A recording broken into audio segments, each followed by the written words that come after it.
So we'll begin with the first question, and we would like to know that what is the reason of your visit to Delhi?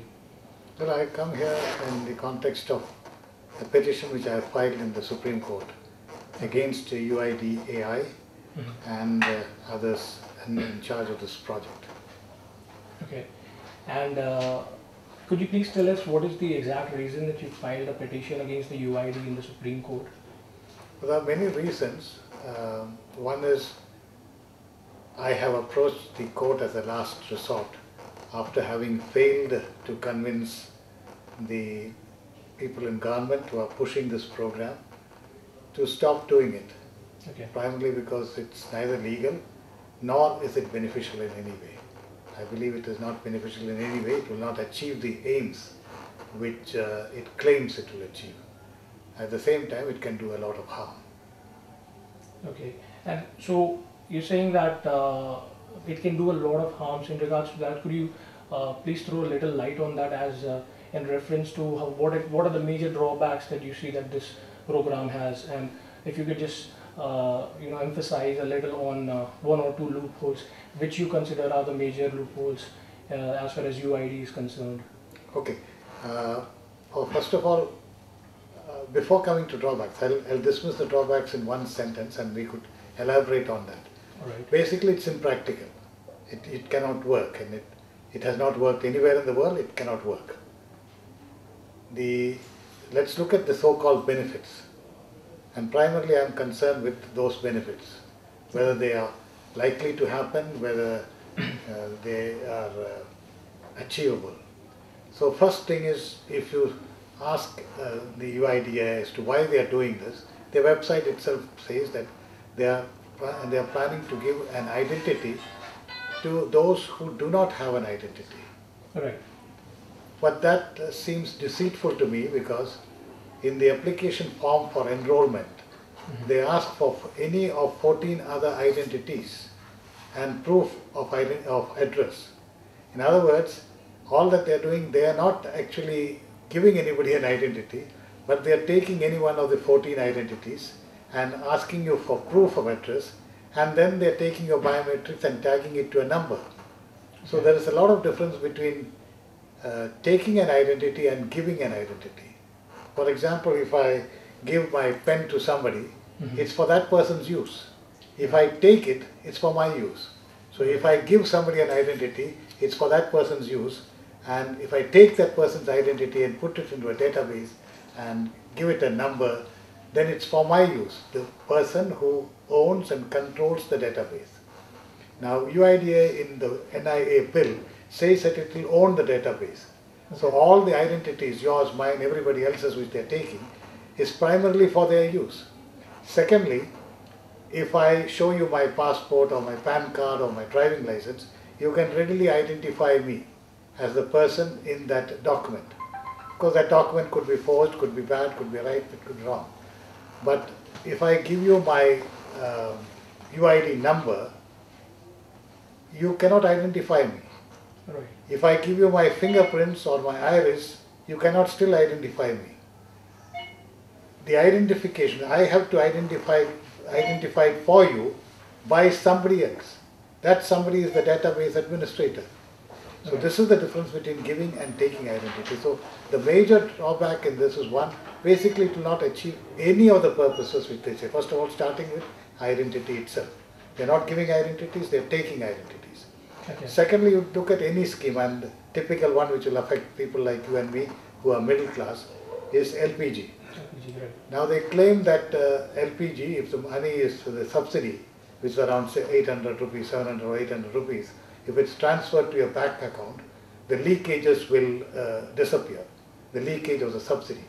Now I have asked in RTI, through RTI, all these oil companies, HPCL, IOC, Bharat Petroleum and the oil ministry, have you done any study on how the leakages happen? Any? And they have replied strangely saying they have no analysis, they have no investigation. Then how do you decide when you have done none of these things? How do you decide something else will work? So the first question is that as far as LPG is concerned, there is no analysis, no study. before the decision to transfer money into the bank, the subsidy money into the bank. More importantly, it is a very simple thing to find out whether the domestic LPG cylinder subsidy is being siphoned away. For example, a normal family, in my view, with this, I've asked hundreds of people, how many domestic cylinders will you consume in a month? A normal family will consume a cylinder in a month and a half. So the oil companies have got a customer number. If they look at the number of cylinders consumed against that customer number, and if it is 3 or 4 or 10 or 15, obviously the cylinder is not used for cooking at home. It is being used for maybe some public purpose. It may be commercial purpose like a taxi, maybe a restaurant or an industry. For somewhere else it is being used. So obviously it's very simple to check whether this cylinder is being misused.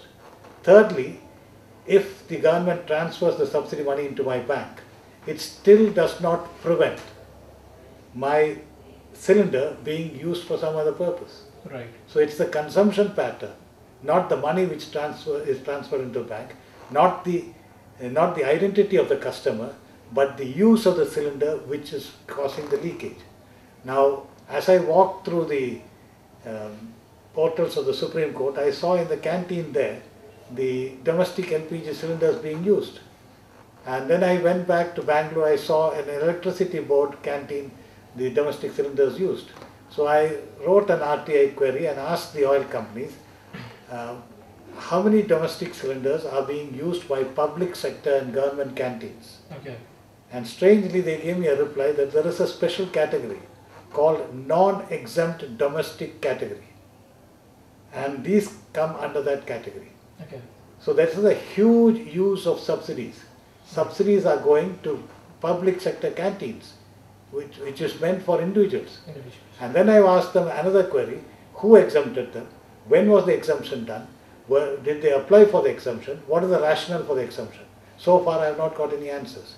So when I said that it is impractical, first of all I have shown you that it is the use of the cylinder, not the money transferred to the bank. The subsidy is not taken away by cash.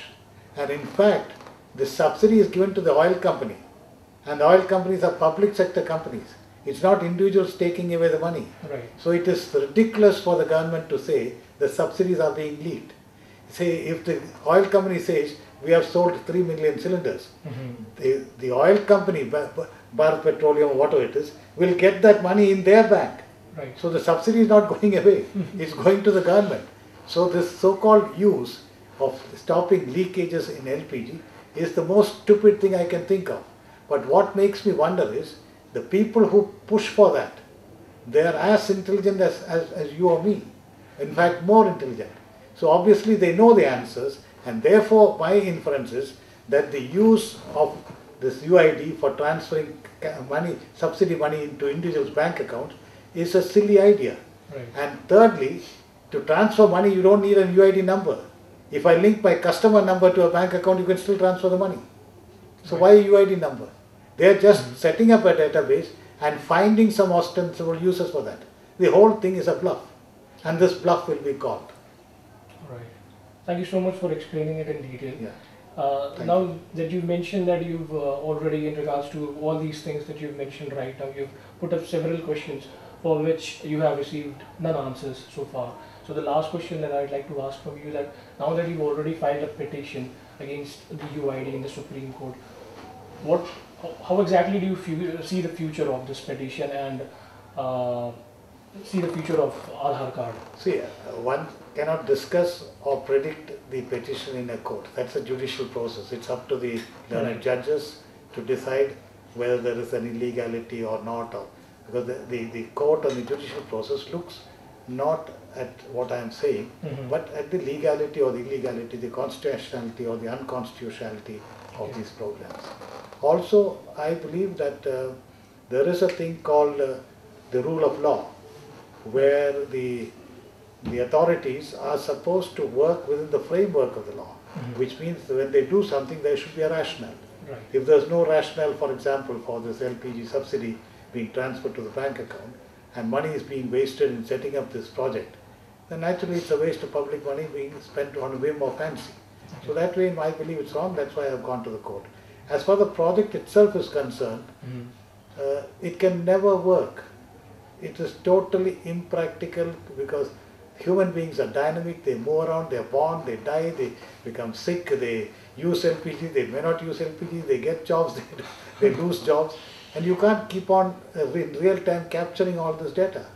And biometrics themselves, no engineer, no biometric specialist will claim they are infallible. Right. There is a percentage. And thirdly, the biometrics does not give you an yes/no answer as they claim. Right. It will give you a probabilistic answer. I can say with 80% certainty, these biometrics belongs to so and so. Right. I can, and if the biometrics is bad, the iris, or if I have some illness or the photo capture was not proper, I can say with 40% reliability, this is likely to be the person. You need other evidence to say whether the person is really the one whose biometrics gives a probabilistic idea.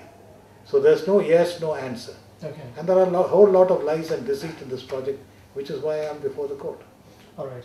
Thank you so much for that. So this is all that we wanted to ask you, and thank you so much for Thank coming you. here. Thank you. Bye.